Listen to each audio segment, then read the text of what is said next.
پچھلی تقریر میں آپ حضرات نے سنا کہ ابو طالب کو کفار مکہ دھمکی دے کر کے چلے گئے۔ اللہ کے نبی صلی اللہ علیہ وسلم کو بلایا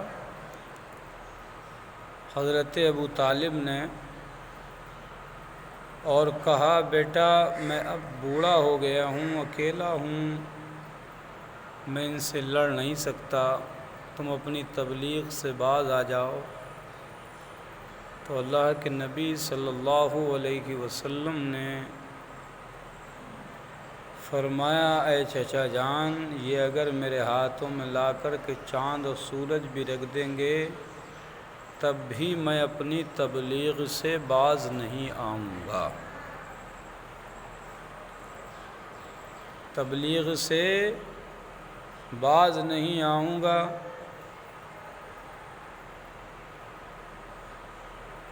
تو حضرت ابو طالب نے یہ جواب دیا تھا، کہا، اے جان عم میں اب کسی سے ڈر نہیں سکتا، کہا، اے جان عم میں اب کسی سے ڈر نہیں سکتا، جہاں میں تیرا کوئی بال بھی کا کر نہیں سکتا۔ کہ بیٹا اب تمہیں اجازت ہے، تم تبلیغ کرو، اب جو بھی ہوگا وہ دیکھا جائے گا۔ تو نبی کریم صلی اللہ علیہ وسلم کو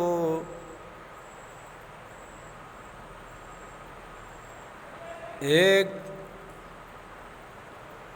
اپنے چچا کی حوصلہ افزائی مل گئی کہ میرے چچا بھی میرا ساتھ دینے کے لیے تیار ہیں۔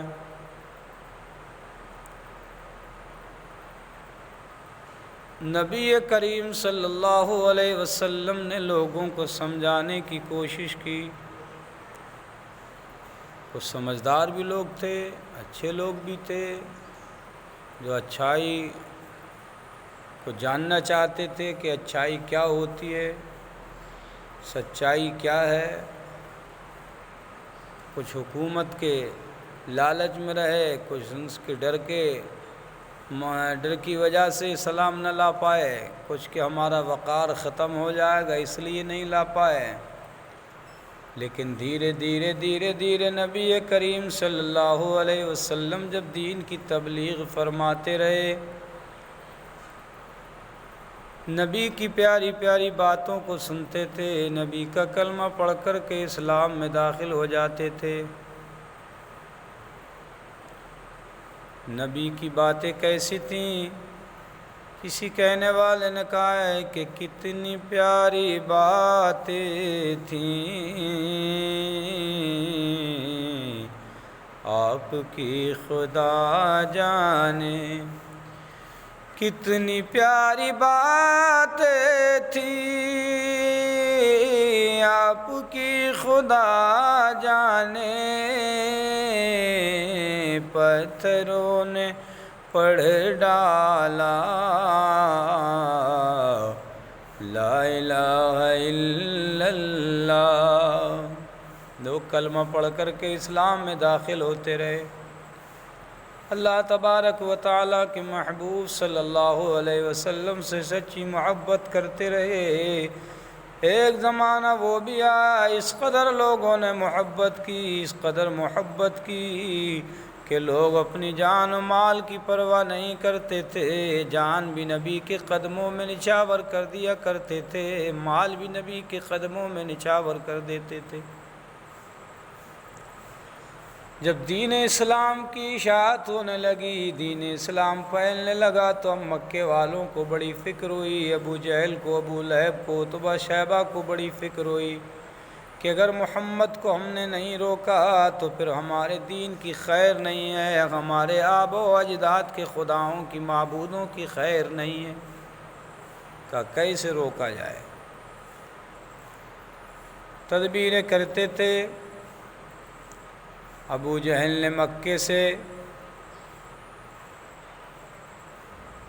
یمن کو خط لکھا حبیب یمنی کے پاس، حدیث شریف ہے، حبیب یمنی کے پاس خط لکھا اور کہا اے حبیب یمنی تم جلدی سے مکے پہنچ جاؤ، اس لیے کہ مکے والوں پر تمہارے بہت احسانات ہیں، تم نے مکے والوں کی بڑی خدمتیں کی ہیں، مکے والوں کی بڑی تم خدمات انجام دیتے ہو، لوگ تمہارا کہنا مان لیں گے۔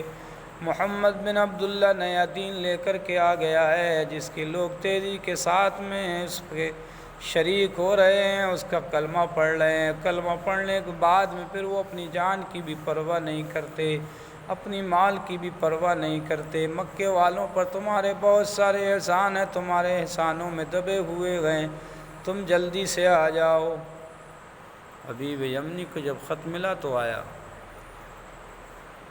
اب یہاں اللہ کے نبی صلی اللہ علیہ وسلم کا معجزہ دکھانا ضروری ہے،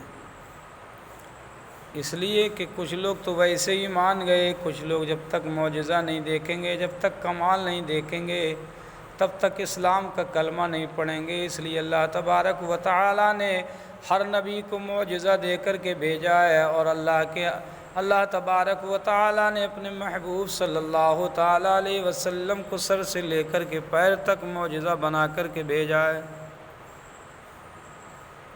اب معجزہ کسے کہتے ہیں؟ معجزہ کہتے ہیں جو کام عادتاً ناممکن ہو، اسے کوئی نبی کر دے تو وہ معجزہ ہوتا ہے، اور اسے کوئی ولی کر دے تو کرامت کہتے ہیں۔